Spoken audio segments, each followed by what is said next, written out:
most of the programmers you would have heard these terms absolute and relative. I'll tell you what absolute and relative is.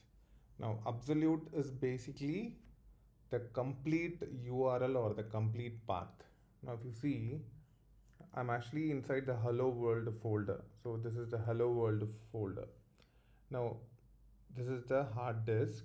Inside the hard disk, this is the users folder. Immediately inside the hard disk, there is a users folder. Inside that is this folder. Inside that is a desktop folder. Inside that is a hello world folder.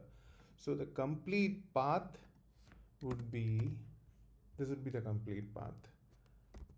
Macintosh HD.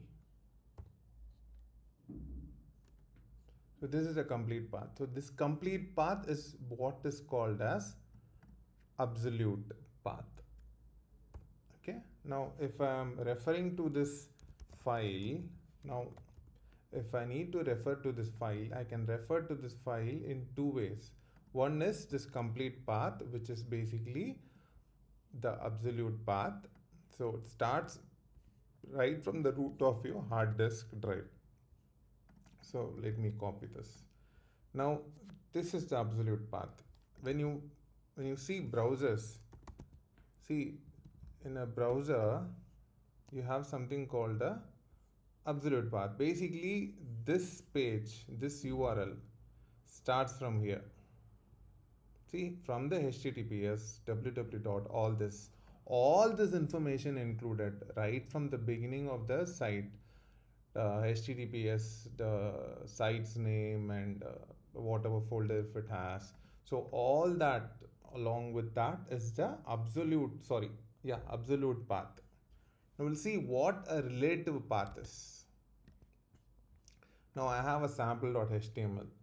Let's say I'm referring to a file. Let me create a file here.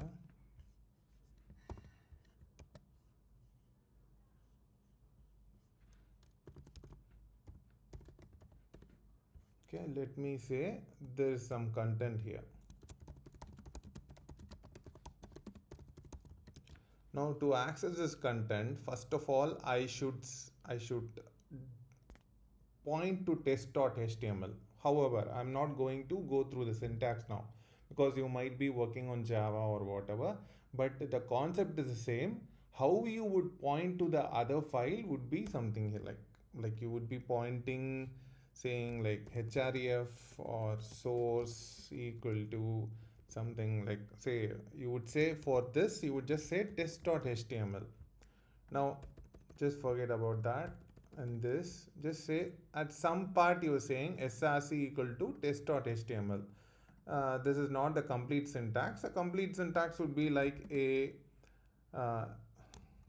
href equal to test.html. So something like that. Now this is what is called as relative path. Now relative path are basically relative to that file, meaning this file is in the same folder. So I don't have to give any colon, all that. Okay, so let's say, let me try to run this.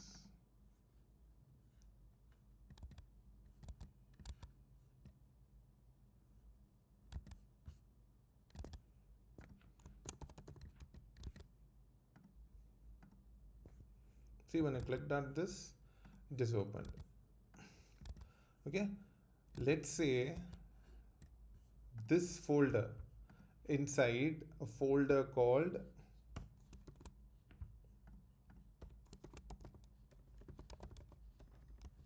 random, and this is inside that. Now test.html is inside random. Okay, so I'm gonna refresh the browser again. See, it was actually looking for hello world. And so when you say relative path, it would actually take the whole path based on whatever file you are executing. Okay, so see it, you now you are in sample.html. When you click at test, it actually looked at hello world. So it's, see, right from the users desktop hello world, it was able to look for test.html because it knows what path the sample.html is, because we are executing from sample.html, right? So it knows what path it is, so it will look for the test.html inside this file, because this is how it I have given. Since this file is inside random, I have to give like this. Now it works, right? Now let me open this test.html.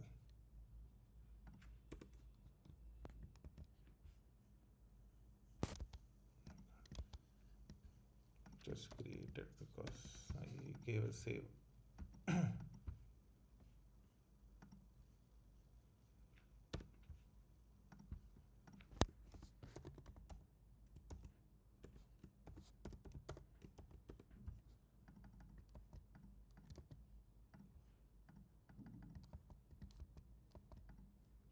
Now here I'm going to give back to sample. Now I'm inside random. The test.html is what I'm in. So let's say, let me execute that file. So I'm inside this file. Now I need to go back to sample.html. In that case, I should say something like dot dot slash. When you say dot dot slash, it means come out of this folder and look for test.html. Sorry, in this case, sample.html. Now we have test.html. Test.html is inside random. So when I click on back to sample, the code says go back to the outside folder and look for sample.html. So click on this, I get this. Click on this, I get this.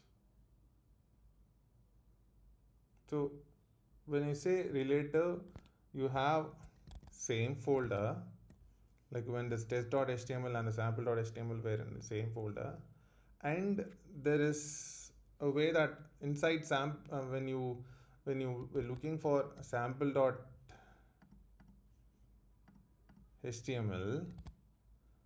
that file you're looking for is inside another folder. So that is this case. Clicked it when you got it. So then you have to mention the random thing here, the random slash. So that you have to do. But if you have to go outside a folder, then you have to say dot dot slash. Okay, we'll do another thing. I'll just say a random2. I'm going to keep this file inside random2. I'm going to open that file here. Also, I need to change it here, right? Because now it is inside random, then random2. Okay, so in this case, now I say that it has to go outside this folder, right? Now it came out of random2 once, so that's what happens. Now it has to come again out of random to look for sample HTML. So in that case, I have to give it twice. Okay.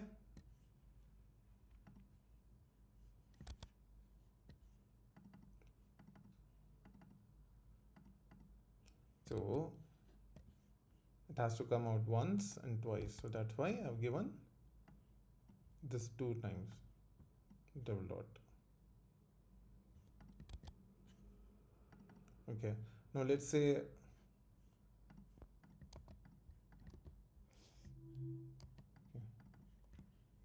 inside the random folder, I have something called sample again. Okay. Now, okay, let's do this. I'm gonna keep a file called random3 here. I'm gonna keep sample again here. let me mention sample again as, I'll say this is sample again file. Now you are inside test.html now. Where is test.html? It's inside random2. So how will test.html refer to, how will test.html refer to random3 sample again.html? We'll see. So inside test.html, I'm gonna say take to sample3. Now for that, what I have to do is, the file name is sample again.html, okay? So inside random2, I have to give this double dot. So you come to the parent, and then it's inside random3, right? So I have to give random3. So it's like map, I mean, you have to keep looking for it. So I'll just see, there's a sample again file. So I hope you understand absolute and relative. Relative is basically relative to your code. So you're writing code in sample.html, then you try to refer to test.html. So you will look for the path right from sample.html. So from the test.html is basically inside random and then random2. So that's the path right from sample.html. At the same time, if you look at the test.html, from this file, it is looking for sample.html. So that is double dot outside and then again double dot outside. The absolute path is nothing but the complete path.